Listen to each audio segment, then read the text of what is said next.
अस्सलाम वालेकुम फ्रेंड्स। आज जो हम पढ़ेंगे कि वो ड्रग्स जो ऑटोनॉमिक नर्वस सिस्टम पर एक्ट करते हैं किस टाइप्स के होते हैं, किस तरह एक्ट करते हैं। ऑटोनॉमिक नर्वस सिस्टम में जो मोस्ट इंपॉर्टेंट वो पैरासिम्पैथेटिक एंड सिम्पैथेटिक सिस्टम है। वो ड्रग्स जो पैरासिम्पैथेटिक सिस्टम पर एक्ट करते हैं वो पैरासिम्पैथेटिक मिमेटिक्स एंड लाइटिक होते हैं। मिमेटिक वो जिनकी एक्टिविटी सेम होती है पैरासिम्पैथेटिक सिस्टम की, या जो वो उससे स्टिमुलेट करते हैं इस एक्टिविटी को। एंड लाइटिक वो जो ब्लॉक करते हैं पैरासिम्पैथेटिक सिस्टम की एक्टिविटी को। इसी तरह सिम्पैथेटिक में आ जाता है सिम्पैथोमिमेटिक एंड सिम्पैथोलाइटिक। अब ड्रग्स जो एक्ट करें ऑटोनॉमिक नर्वस सिस्टम पर, उन्हें हमने according to type of neuron दो में डिवाइड कर दिया है, एडिनर्जिक एंड कोलिनर्जिक। एडिनर्जिक वो ड्रग्स जो एक्ट करें उन रिसेप्टर्स पर जिन्हें एपिनेफ्रिन और नॉर एपिनेफ्रिन स्टिमुलेट करते हैं, यानी इसकी एक्टिविटी मोस्टली सिम्पैथेटिक होगी। कोलिनर्जिक वो उन रिसेप्टर्स पर एक्ट करते हैं जो स्टिमुलेट होते हैं बाय एसिटाइलकोलिन, और इसकी एक्टिविटी सिम्पैथेटिक और पैरासिम्पैथेटिक दोनों होगी। क्योंकि हमें मालूम है कि सिम्पैथेटिक की भी प्री गैंग्लियोनिक न्यूरॉन्स जो एसिटाइलकोलिन रिलीज करती हैं, और कुछ post ganglionic at the level of sweet glands and erector पिलाई मसल एसिटाइलकोलिन रिलीज करती हैं, जिसकी कोलिनर्जिक एक्टिविटी होगी वो दोनों सिस्टम पर एक्ट करेगी। कोलिनर्जिक ड्रग्स के बारे में पढ़ते हैं। आज हम कोलिनर्जिक ड्रग्स लेंगे। कोलिनर्जिक ड्रग्स में भी फिर फर्दर क्लासिफिकेशन है, तो आज हम इसकी एक क्लास पढ़ेंगे। कोलिनर्जिक ड्रग्स जो एक्ट करते हैं वो दो टाइप्स के रिसेप्टर पर एक्ट करते हैं, मस्किरानिक एंड निकोटिनिक, या फिर इन दोनों पे भी एक्ट कर सकते हैं साथ में। कोलिनर्जिक ड्रग्स को फिर हमने फर्दर क्लासीफाई किया है एगोनिस्ट एंड एंटागोनिस्ट में। एगोनिस्ट वो जो स्टिमुलेट करेंगे, एंड एंटागोनिस्ट वो जो ब्लॉक करेंगे कोलिनर्जिक एक्टिविटी को। एगोनिस्ट को फिर हमने फर्दर क्लासीफाई किया है डायरेक्ट एक्टिंग में एंड इनडायरेक्ट एक्टिंग में। डायरेक्ट एक्टिंग जो डायरेक्टली रिसेप्टर्स पर एक्ट करेंगे, इनडायरेक्ट एक्टिंग जो रिसेप्टर्स के अलावा एक्ट करेंगे, किसी और तरीके से कोलिनर्जिक एक्टिविटी को इन्हेंस करेंगे। इनडायरेक्ट एक्टिंग में फिर हमारे पास इरिवर्सिबल एंड रिवर्सिबल आ जाते हैं, एंड डायरेक्ट एक्टिंग में हमारे पास कोलिनिस्ट्रेजिस एंड नेचुरली अकरिंग अल्कलॉइड्स आ जाते हैं। इसी तरह हमने एंटागोनिस्ट को क्लासीफाई किया है तीन में। एंटी मस्कुलिनिक एजेंट जो मस्कुलिनिक रिसेप्टर्स को ब्लॉक करते हैं, गैंग्लियोनिक ब्रोकर्स जो गैंग्लियोनिक के लेवल पे एक्ट करेंगे, एंड न्यूरोमस्कुलर ब्रोकर जो न्यूरोमस्कुलर लेवल पर एक्ट करेंगे। इन सब को हम बाद में डिस्कस करेंगे। आज हम जो डिस्कस करेंगे वो डायरेक्ट एक्टिंग कोलिनर्जिक एगोनिस्ट है।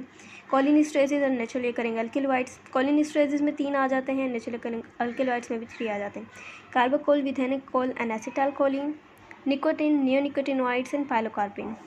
इन सब ये जो हैं अब किस किस रिसेप्टर पर एक्ट करेंगे उसके लिए एक निमोनिक है यहाँ पर। बड़ा AC, new, very nice but more bill payment. Okay, बड़ा एसी, बड़ा मतलब both, AC acetylcholine and carbachol, यानी एसिटाइलकोलिन एंड कार्बाकोल दोनों रिसेप्टर्स पर एक्ट करेंगे, nicotinic and masculine. New, very nice, new nicotinic receptors पर जो एक्ट करेंगे। वेरी नाइस में आ जाएगा वर्निसिलिन, यहाँ पर नहीं शो किया हुआ, यहाँ पर है वर्निसिलिन, और नाइस से निकोटिन एंड नियोनिकोटिनॉइड्स। बट को हम कट करके मोर बिल पेमेंट, मोर में मस्कुलिनिक एक्टिविटी जिनकी होगी, बिल पेमेंट, विथेनिकोल एंड पाइलोकार्पिन की मस्कुलिनिक एक्टिविटी होगी। इस तरह ये निमोनिक से हमें कौन से ड्रग्स किस रिसेप्टर्स पर एक्ट करेगा ये पता चलता है। अब फंक्शन इजी डिस्क्रिप्शन है फंक्शंस की। एसिटाइलकोलिन कहाँ पे एक्ट करता है सब इसमें बताया गया है। एसिटाइलकोलिन जो है उसे हम रेयरली यूज़ करते हैं, ज़्यादा यूज़ नहीं करते। क्यों? 2 वजूहत हैं। एक, डिफ्यूज़ इफेक्ट होता है इसका, दूसरा रेपिटेडली इनएक्टिव होते हैं। डिफ्यूज़ इफेक्ट ज़ाहिर है ये हर जहाँ पर पैरासिम्पैथेटिक सिस्टम की एक्टिविटी होती है वो हर जगह जाके वही एक्शन करवाएगा, हमारा पर्टिकुलर एक्शन डिज़ायर इफेक्ट नहीं मिलेगा हमें। रेपिटेडली इनएक्टिव, एसिटाइलकोलिनिस्ट्रेज जो इंजाइम है वो इसे इनएक्टिव कर देता है, एसिटाइलकोलिन को साइनेप्स के लेवल पर तोड़ देता है, डिस्ट्रॉय कर देता है, वी नो, तो रेपिटेडली इनएक्टिव हो जाते हैं, इसलिए भी हम इसे यूज़ नहीं करते।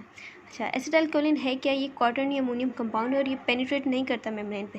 तो जो हम एक्सोजीनियसली एडमिनिस्ट्रेट करेंगे वो सीएनएस पे नहीं जा सकता, सेल्स के अंदर नहीं जाता, ये रिसेप्टर्स पर ही एक्ट करेगा। अच्छा, क्या एक्शन है एसिटाइलकोलिन के? मोस्टली 6 अहम फंक्शन इसके। हार्ट पे क्या है? नेगेटिव कोरोनोट्रोफी, यानी कि जो हार्ट के मसल्स की कॉन्ट्रैक्शन है उसे डिक्रीज़ करवाता है, इस तरह हार्ट रेट को डिक्रीज़ करवाता है। ब्लड वेसल्स में वेसोडाइलेशन करवाते हैं, ब्लड प्रेशर को डिक्रीज़ करवाने में हेल्प करता है। इसका पूरा एक मैकेनिज्म है तो मैं अभी आपको बताऊँगी। थर्ड इसका एक्शन है कि जीआईटी पे। जीआईटी में क्या करता है? ये सेलिवेशन को इंक्रीज़ करवाता है एंड जीआईटी की मोटिलिटी को इंक्रीज़ करवाता है। फोर्थ इसका फंक्शन है ब्रोंकियल सिक्रेशन पे, ब्रोंकियल सिक्रेशन को इंक्रीज़ करवाएगा। ब्लैडर पे, ब्लैडर मसल पे जो एक्शन है क्या करता है? इंक्रीज़ करता है रिट्रोसल मसल्स की टोन को, तो ब्लैडर यूरिनेशन करवाने में हेल्प करता है। आई पे इसका एक्शन है कि यहाँ पे जो है म्योसिस करवाता है, मीन्स कॉन्ट्रैक्शन करवाता है प्यूपिल की by contracting the sphincter papillae muscles. दूसरा एक्यूमुलेशन में हेल्प करता है। यहाँ पे जो ये लेंस को शो किया हुआ है, सस्पेंसरी लिगामेंट है, सेलरी मसल्स हैं, इन सेलरी मसल्स को ये जो है कॉन्ट्रैक्ट करवाता है, as we know curvature increase हो जाता है एंड एक्यूमुलेशन होती है। अच्छा, अब ब्लड वेसल्स पे किस तरह एक्ट करता है, यहाँ पे हमने लिया एक एंडोथेलियल सेल्स ब्लड वेसल्स का, और यहाँ पे हमने लिया अंदर की तरफ स्मूथ मसल्स। अब जो एंडोथेलियल सेल्स है ये ब्लड वेसल्स को लाइन अप करा हुआ होता है अंदर की तरफ से, और स्मूथ मसल सेल्स जो है बाहर होते हैं। एंडोथेलियल सेल्स पे एसिटाइलकोलिन आकर बाइंड हुआ उसके M3 रिसेप्टर्स पर, और इसने अर्जिनिन को कन्वर्ट करवा दिया नाइट्रिक एसिड में, नाइट्रिक ऑक्साइड कह सकते हैं, और ये डिफ्यूज़ हुआ फिर स्मूथ मसल सेल्स में। स्मूथ मसल सेल्स यहाँ पे हमने शो किया है। नाइट्रिक ऑक्साइड के फिर यहाँ पे दो काम होंगे, एक तो वो स्टिमुलेट करेगा ग्वानाइलेट साइक्लेज एंजाइम को, दूसरा वो इनहिबिट करेगा फॉस्फोडाइएस्टरेज 3 को।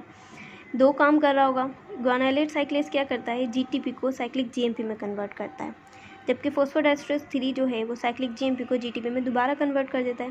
तो इस तरह इस दोनों काम से हमें क्या मिला, साइक्लिक GMP मिला।